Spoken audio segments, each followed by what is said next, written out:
ଆଜି ଚାଲନ୍ତୁ ଘରେ ମଣ୍ଡା ପିଠା ପ୍ରସ୍ତୁତ କରିବା, ସେଇଟା ପୁଣି ନଡ଼ିଆ ପୁର ନ କୋବି ଆଉ ମଟର ପୁର। ଦେଖନ୍ତୁ ପ୍ରଥମେ ମୁଁ କିଛି ଗରମ ପାଣି କରିବା ପାଇଁ ପାଣି ନେଲି, ତା ଦେହରେ ଲୁଣ ପକାଇ ପାଣି ଫୁଟିବା ମାତ୍ରେ ସେ ଚୁନାକୁ ପକାଇ ଭଲ ଭାବେ ଧୀରେ ଧୀରେ ଗୋଳେଇବାକୁ ଲାଗିଲି।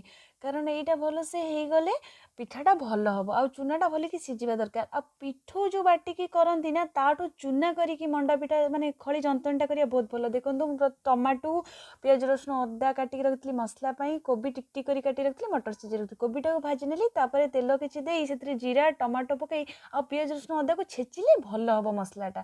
ତାପରେ ତାକୁ କିଛି ସମୟ କଷିବା ଭିତରେ ପୁଣି ଟିକେ ଲଙ୍କାଗୁଣ୍ଡ ଆଉ ଟିକେ କରି ମସଲା, ଧନିଆ ଗୁଣ୍ଡ, ହଳଦୀ ଲୁଣ ଏଥିପାଇଁ ପକାଇନି କି କୋବି ଭଜାରେ ପକାଇଥିଲି ବେଶିକି, ଆଉ ଟିକେ ମଟର ସିଝାରେ ପକାଇଥିଲି, ସେଥିପାଇଁ ହଳଦୀ ଲୁଣ ପକାଇଥିଲି। ଆଉ ଦେଖନ୍ତୁ କସ୍ତୁରୀ ମେଥି ପକାଇ ଟିକେ କଷିଲି, ତାପରେ ମଟରଟାକୁ ପକାଇ କଷିବାକୁ ଲାଗିଲି। ମଟରଟା ମୁଁ 70% ସିଝେଇଥିଲି, ପୁରା ସିଝେଇ ନଥିଲି। ତାପରେ ଭଜା କୋବିକି ପକାଇ ନେଲି, ତାପରେ କିଛି ଘରୋଇ ଗୋଟା ଗରମ ମସଲା ଗୁଣ୍ଡକୁ ପକାଇ ତାକୁ ଭଲ ଭାବେ ପୁରଟାକୁ ମୁଁ ପ୍ରିପେୟାର କରିଦେଲି। ଆଉ ଏଇ ପିଠାଟା ନା ବହୁତ ଟେଷ୍ଟି ଲାଗିବ, ଏଇ ଯେଉଁ ପୁରଟା ନା ବହୁତ ଟେଷ୍ଟ ଲାଗେ।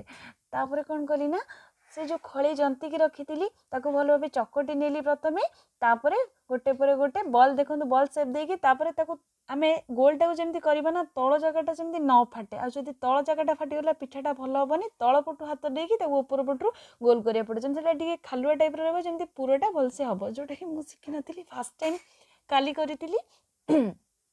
ତାପରେ ଦେଖନ୍ତୁ ପିଠାଟା ମୁଁ ତାକୁ କେମିତି ଭଲ ଭାବେ କରିନେଲି, ଟିକେ ଟିକେ ଫାଟି ଯାଉଥାଏ ମଝିରେ ସାଇଡ଼୍ ଗୁଡ଼ା, ତାକୁ ଟିକେ ମ୍ୟାନେଜ୍ କରିବାକୁ ପଡ଼ିଥାଏ। ଯେହେତୁ ମଟରଟା ଥାଏ ନା, କୋବିଟା ଟିକେ ନଡ଼ିଆ ପୁରଟା କ'ଣ ଟିକେ ଅଲଗା ଟାଇପ୍ର ଥାଏ, ଏଇଟା ଟିକେ ସାଇଜ୍ କରି କରିବାକୁ ପଡ଼ିବ। ଆଉ ଏଇ ପିଠାଟା ମୁଁ ଶିଖିଥିଲି ମୋ ନାନୀଠୁ। ସେ ଯେବେ ନୂଆ ଗାଁରେ ଚାକିରି କରିଥିଲା ନା, ସେ ସେଇଠି ପିଠାଟା ସେ ଶିଖିଥିଲା, ଘରେ ଆସି କହିଥିଲା ତ କରିଥିଲି। ଦେଖନ୍ତୁ ମୁଁ ପିଠାଟା ସିଝିବା ପାଇଁ ହାଣ୍ଡିରେ କିଛି ପାଣି ନେଇଗଲି, ସେ ଫୁଟିବା ମାତ୍ରେ ତାପରେ ମଣ୍ଡା ପିଠା ଛାଞ୍ଚ ଦେଇ କଦଳୀ ପତ୍ର ଦେଇଥିଲି, କାରଣ ପିଠାଟା ଲାଗିବନି ଛାଞ୍ଚରେ। ପିଠାକୁ ସବୁ ଗୋଟେ ପରେ ଗୋଟେ ନେଇଗଲି ସିଝିବା ପାଇଁ, ତାପରେ 20 ମିନିଟ୍ ପରେ ଖୋଲିକି ଦେଖିଲି ପିଠାଟା ସିଝି ଯାଇଛି।